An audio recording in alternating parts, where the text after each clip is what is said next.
Ya ya. Nah, Iya. Berapa persen kira-kira menurunnya dari biasa? ya, berapa persen? 30% ada, 40% ada. Nah,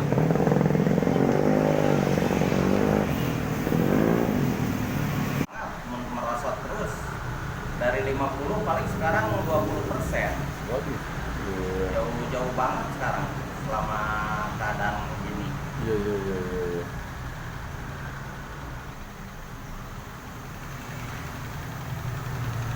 Sekarang Bu menurun penjualan Ibu sekarang? Sepi. Sepi sekali. Ya. Dari biasa ya? Iya, jauh banget sama yang dulu-dulu. Ya. Asal bisa buat makan aja deh.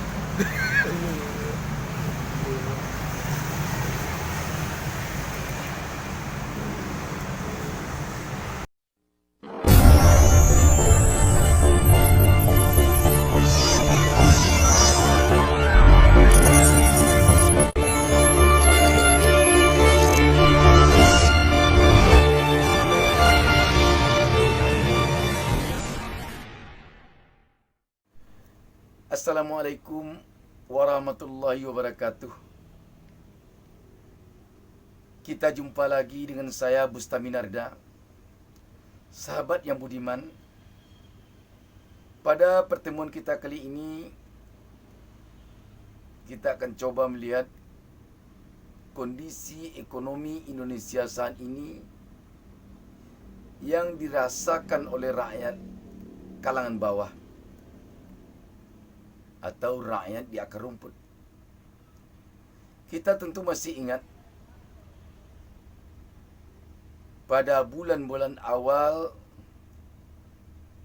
mewabahnya virus COVID-19 di Indonesia, Presiden Joko Widodo telah memerintahkan kepada para menterinya, terutama para menteri yang membidangi ekonomi, agar secepatnya mencari atau menemukan solusi terbaik untuk pemulihan ekonomi, agar dapat meracik stimulus untuk perbaikan ekonomi, agar ekonomi kita tidak terlalu jauh jatuh akibat pandemi ini.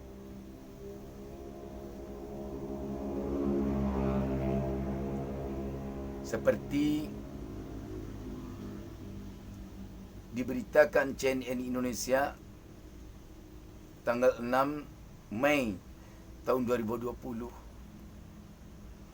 pertumbuhan ekonomi Indonesia saat itu anjlok pada angka 2,97%. Indeks sektor manufaktur dalam negeri kita jatuh pada angka 27,5%. Kita masih dikalahkan oleh Korea Selatan yang berada pada angka 41,6%. Malaysia masih di atas kita, berada pada 31,3%. Filipina masih jauh di atas kita, berada pada angka 31,6%. Jadi Presiden Jokowi waktu itu telah mengatakan ini adalah alarm bagi kita untuk segera berusaha keras memulihkan ekonomi. Seiring dengan itu, lembaga internasional seperti Bank Dunia dan ADB waktu itu memproyeksikan pertumbuhan ekonomi kita hanya berkisar pada 2,2%. Waktu terus berjalan, ekonomi kita seakan-akan tidak bisa menggeliat sedikit pun karena tekanan ini. Setidaknya ini dirasakan dengan lemahnya daya beli masyarakat. Lemahnya daya beli masyarakat membuat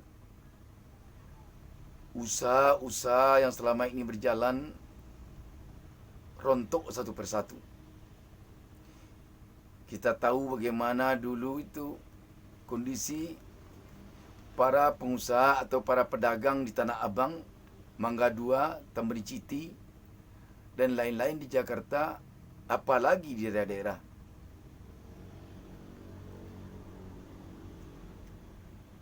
Dan seiring dengan itu, PHK pun tidak bisa dielakkan.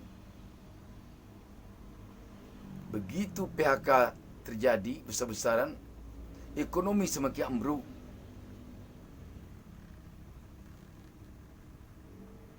Bagaimana sekarang ini? Sampai saat ini kita masih belum merasakan geliat ekonomi ke arah yang lebih baik. Walaupun Menteri Keuangan Sri Mulyani mengatakan ekonomi di tahun 2021 ini akan membaik, setidaknya keyakinannya itu didukung oleh telah dilangsungkannya vaksinasi COVID-19 di tahun 2021 ini. Namun di sisi lain, para ekonom kita ada yang pesimis bahwa ekonomi kita akan semakin melorot. Setidaknya hal ini disampaikan oleh ekonom Riza Ramli yang mengatakan ekonomi Indonesia di tahun 2021 ini akan makin anjlok.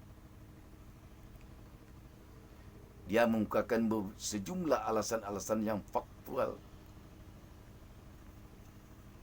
Dan ternyata sampai hari ini, seperti kita lihat pada awal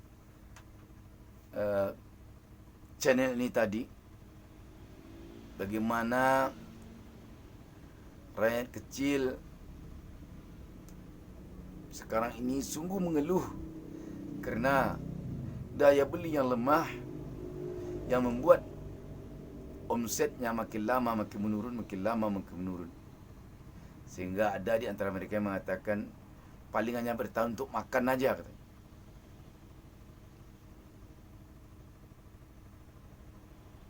Ini memang perlu menjadi bahan pertimbangan lagi untuk bangsa kita, lebih-lebih lagi untuk pemerintahan kita, agar bangsa ini bisa secepatnya bangkit.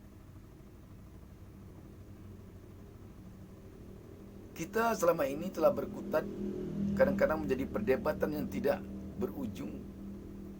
Mana yang harus didulukan? Pemulihan ekonomi atau pemulihan kesehatan? Ada yang mengatakan perlu pemulihan kesehatan. Ada juga yang mengatakan perlu pemulihan ekonomi yang didulukan. Tapi paling tidak keduanya harus seiring sejalan.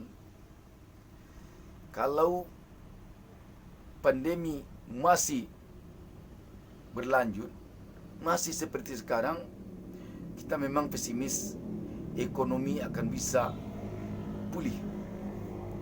Sebaliknya, kalau ekonomi seperti sekarang, kita juga pesimis kesehatan akan bisa pulih. Jadi keduanya saling bergantung. Kerana itu yang kita harapkan, atau yang diharapkan oleh rakyat mungkin, bagaimana pemerintah kita sekarang ini betul-betul sama-sama bergerak memulihkan ekonomi dan memulihkan kesehatan. Seiring dengan itu, tentu yang kita harapkan upaya memulihkan ekonomi dan memulihkan kesehatan ini tidak diganggu oleh hal-hal di luar itu, seperti kisruh-kisruh politik. Jadi yang kita harapkan di awal tahun 2021 ini, agar pemerintahan kita bisa nanti memperkecil hal-hal yang tidak perlu diperbesar dalam penyelesaian masalah politik.